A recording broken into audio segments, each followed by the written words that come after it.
നമസ്കാരം, എൻ്റെ പേര് നിതിൻ എഫ് എന്നാണ്. ഞാൻ ഇൻസ്റ്റിറ്റ്യൂട്ട് ഹോസ്പിറ്റലിലെ കൺസൾട്ടൻറ്റ് സൈക്കോളജിസ്റ്റാണ്. ഇന്ന് ഞാൻ നിങ്ങളോട് സംസാരിക്കാൻ ആഗ്രഹിക്കുന്ന വിഷയം അറ്റൻഷൻ സ്പാൻ ഡെഫിസിറ്റുമായി ബന്ധപ്പെട്ട ചില കാര്യങ്ങളാണ്.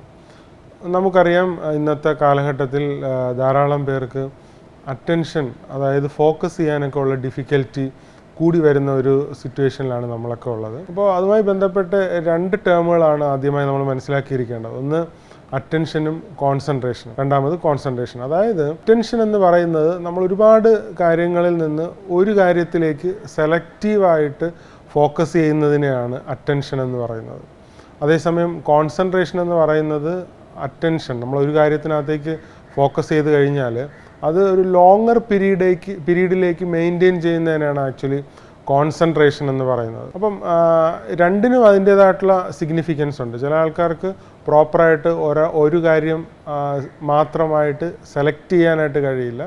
ചിലർക്ക് ഒരു കാര്യം സെലക്ട് ചെയ്ത് കഴിഞ്ഞാൽ അത് ലോങ്ങറായിട്ട് അതിനകത്ത് തന്നെ മെയിൻറ്റെയിൻ ചെയ്യാനായിട്ട് കഴിയില്ല എന്നുള്ള പ്രശ്നങ്ങളും കാണുന്നുണ്ട്. അപ്പോൾ ഇത് രണ്ടും നമ്മൾ വളരെ സീരിയസ് ആയിട്ട് അഡ്രസ്സ് ചെയ്യേണ്ടുന്ന ഒരു കാര്യം തന്നെയാണ്. പ്രത്യേകിച്ച് ഷോർട്ട് ടേം ഗ്രാറ്റിഫിക്കേഷൻ, അതായത് പെട്ടെന്ന് പ്ലഷർ കിട്ടുന്ന ഇമ്മീഡിയറ്റ് ആയിട്ടുള്ള ഗ്രാറ്റിഫിക്കേഷൻ കൂടുതലായിട്ട് ആൾക്കാർ ഫോക്കസ് ചെയ്യാൻ വേണ്ടിയിട്ട് തുടങ്ങിയതിന് ശേഷമാണ് ഈ ഒരു അറ്റൻഷൻ സ്പാൻ ഇഷ്യൂ കൂടുതൽ വ്യാപകമായിട്ട് നോട്ടീസ് ചെയ്യപ്പെടുന്നു എന്നുള്ളത് ഒരു വസ്തുതാപരമായിട്ടുള്ള കാര്യമാണ്. അപ്പോൾ അതുകൊണ്ട് ലോങ് ടേം ഗ്രാറ്റിഫിക്കേഷൻ അല്ലെങ്കിൽ ഡിലേഡ് ആയിട്ടുള്ള ഗ്രാറ്റിഫിക്കേഷൻ എയിം ചെയ്യുക എന്നുള്ളതാണ് ഫണ്ടമെൻ്റലി ഏറ്റവും പ്രധാനപ്പെട്ട കാര്യം. അതോടൊപ്പം തന്നെ ഏറ്റവും പ്രധാനപ്പെട്ട കാര്യം ഈ ഒരു അറ്റൻഷൻ ഡെഫിസിറ്റ് ഉള്ള ആൾക്കാർ, പ്രത്യേകിച്ച് കുട്ടികളൊക്കെ തന്നെ അവർക്ക് പഠനത്തിൽ കോൺസെൻട്രേറ്റ് ചെയ്യാനായിട്ട് കഴിയില്ല, അല്ലെങ്കിൽ ഒരു കാര്യത്തിനകത്ത് സ്റ്റേബിളായിട്ട് കണ്ടിന്യൂസ് ആയിട്ട് കൺസിസ്റ്റൻ്റ് ആയിട്ട് നിലനിന്ന് പോകാൻ കഴിയുന്നില്ല എന്നുള്ളത് വളരെ പ്രധാനപ്പെട്ടൊരു പ്രോബ്ലം തന്നെയാണ്. അപ്പോൾ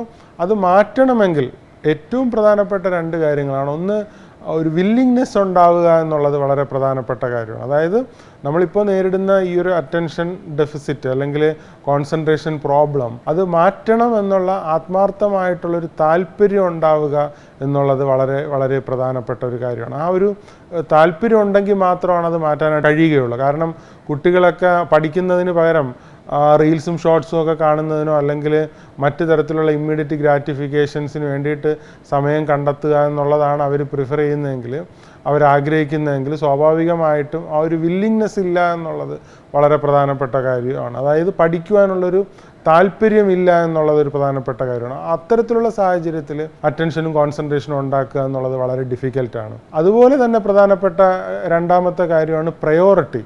അപ്പോൾ നമുക്ക് അറ്റൻഷനും കോൺസെൻട്രേഷനും കൂട്ടണമെങ്കിൽ എന്തിനാണോ അത് കൂട്ടേണ്ടത് അതിന് നമ്മൾ ഹയർ പ്രയോറിറ്റിയിൽ വയ്ക്കേണ്ടുന്നൊരു കാര്യം തന്നെയാണ്. അത് ഞാൻ നേരത്തെ സൂചിപ്പിച്ച ഉദാഹരണം തന്നെ നോക്കിയാൽ, ഇപ്പം നമുക്ക് പഠിക്കണമെന്ന് വെച്ചോളൂ. അപ്പം പഠിക്കണം എന്നോ ആഗ്രഹിക്കുന്ന ഒരാൾ പഠനത്തെ തീർച്ചയായിട്ടും ഫസ്റ്റ് പ്രയോറിറ്റിയിൽ അല്ലെങ്കിൽ ഹയർ പ്രയോറിറ്റിയിൽ വയ്ക്കേണ്ടുന്നത് വളരെ പ്രധാനപ്പെട്ട ഒരു കാര്യമാണ്. അപ്പോൾ ഗെയിം ആണെങ്കിലും മറ്റ് ആക്ടിവിറ്റികളാണെങ്കിലും ഫ്രണ്ട്സിനോട് സംസാരിക്കുന്നതാണെങ്കിലും ഓൺലൈൻ ഇൻട്രാക്ഷൻസ് ആണെങ്കിലും സോഷ്യൽ മീഡിയയിൽ സ്പെൻഡ് ചെയ്യുന്നതാണെങ്കിലും മറ്റ് വീഡിയോസ് കാണുന്നതാണെങ്കിലും ഗെയിമിംഗ് ആണെങ്കിലും ഇതൊക്കെ തന്നെ പഠനത്തിന് ശേഷമുള്ള പ്രയോറിറ്റിയിൽ തന്നെ ആയിരിക്കുക എന്നുള്ളത് വളരെ പ്രധാനപ്പെട്ട കാര്യമാണ്. അല്ലാതെ ഇതിൻ്റെ പഠനം എന്ന് പറയുന്നത് ഇതിൻ്റെ ഇടയിൽ എവിടെയെങ്കിലും അല്ലെങ്കിൽ ഈ പ്രയോറിറ്റികളുടെ അവസാനമോ ആണ് വച്ചിരിക്കുന്നതെങ്കിൽ ഒരിക്കലും നമുക്ക് പഠനത്തിൻ്റെ കാര്യത്തിൽ അറ്റൻഷനും കോൺസെൻട്രേഷനും കൂട്ടാൻ കഴിയില്ല എന്നുള്ളത് വളരെ റിയലിസ്റ്റിക് ആയിട്ടുള്ളൊരു കാര്യം തന്നെയാണ്. അപ്പോൾ അതുകൊണ്ട് ഒരു വില്ലിങ്നെസ് ഉണ്ടാവുക എന്നുള്ളത് വളരെ പ്രധാനപ്പെട്ട കാര്യമാണ്. അതുപോലെ തന്നെ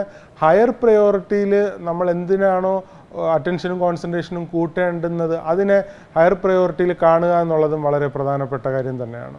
അത് കൂടാതെ നമ്മൾ അഡീഷണലായിട്ട് ശ്രദ്ധിക്കേണ്ടുന്ന കാര്യങ്ങൾ, ഒരു ചിട്ടയായ ഒരു ദിനചര്യ, ഒരു റൂട്ടീൻ ഉണ്ടാവുക എന്നുള്ളത് അറ്റൻഷനും കോൺസെൻട്രേഷനും കൂട്ടുന്ന കാര്യത്തിൽ വളരെ പ്രധാനപ്പെട്ട കാര്യമാണ്. എന്നും ഒരേ സമയത്ത് ഉറങ്ങുക, ഒരേ സമയത്ത് ഉറക്കം എഴുന്നേൽക്കുക, പ്രത്യേകിച്ച് 10-നും 11 മണിക്ക് ഇടയ്ക്ക് ഉറങ്ങുക, 6 മണിക്ക് മുന്നേ എഴുന്നേൽക്കുക, ഒരേ സമയത്ത് ഭക്ഷണം കഴിക്കുക, രാവിലെ 8-8:30 ബ്രേക്ക്ഫാസ്റ്റ് കഴിക്കുക, ഉച്ചയ്ക്ക് ഒരു 1-നും 2-നും ഇടയ്ക്ക് ലഞ്ച് കഴിക്കുക, രാത്രി ഒരു 7-7:30 ഡിന്നറും കഴിക്കുക. അപ്പോൾ ആ ഫുഡിൻ്റെ കാര്യത്തിലും ഒരു ക്രമം ഉണ്ടാക്കാൻ വേണ്ടിയിട്ട് ശ്രമിക്കുക. അതുപോലെ തന്നെ എന്തെങ്കിലും എക്സർസൈസ് റെഗുലറായിട്ട് ഒരേ സമയത്ത് ചെയ്യുന്നതും നമ്മുടെ അറ്റൻഷനും കോൺസെൻട്രേഷനൊക്കെ കൂട്ടുന്നതിന് സഹായിക്കും. അതോടൊപ്പം തന്നെ നമ്മൾ നേരത്തെ പറഞ്ഞ പോലെ ലോങ്ങറായിട്ടുള്ള ഡിലേഡ് ആയിട്ടുള്ള ഗ്രാറ്റിഫിക്കേഷനും റിവാർഡും കിട്ടുന്ന കാര്യങ്ങളിൽ കൂടുതലായിട്ട് എൻഗേജ്ഡ് ആവാൻ വേണ്ടിയിട്ട് ശ്രമിക്കുക. ഓഫ്ലൈൻ ആയിട്ടുള്ള കാര്യങ്ങൾ, ഹൗസ് ഹോൾഡ് ആക്ടിവിറ്റീസ്. ഇപ്പോൾ പല കുട്ടികളും വീട്ടിലെ ജോലികളൊന്നും ചെയ്യാറില്ല പലപ്പോഴും. അപ്പോൾ അതൊക്കെ തന്നെ നമ്മുടെ റിയൽ ലൈഫിൽ അല്ലെങ്കിൽ ലൈഫിനെ കുറേ കൂടെ റിയലിസ്റ്റിക് ആയിട്ട് നേരിടുന്നതിനും കുറേ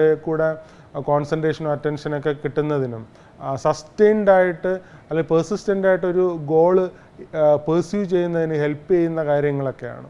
അപ്പം കുറേ കൂടെ ഓഫ്ലൈൻ ആയിട്ടുള്ള ഡയറക്റ്റ് ആയിട്ടുള്ള ഫേസ് ടു ഫേസ് ഇൻട്രാക്ഷൻസ് ഒക്കെ കൂട്ടുകയാണെങ്കിൽ തീർച്ചയായിട്ടും നമ്മുടെ അറ്റൻഷനും കോൺസെൻട്രേഷനും ഉള്ള ഇഷ്യൂ ഒരു പരിധിവരെ പരിഹരിക്കാൻ കഴിയുമെന്നാണ് ഞാൻ വിശ്വസിക്കുന്നത്. Thank you so much. All the best.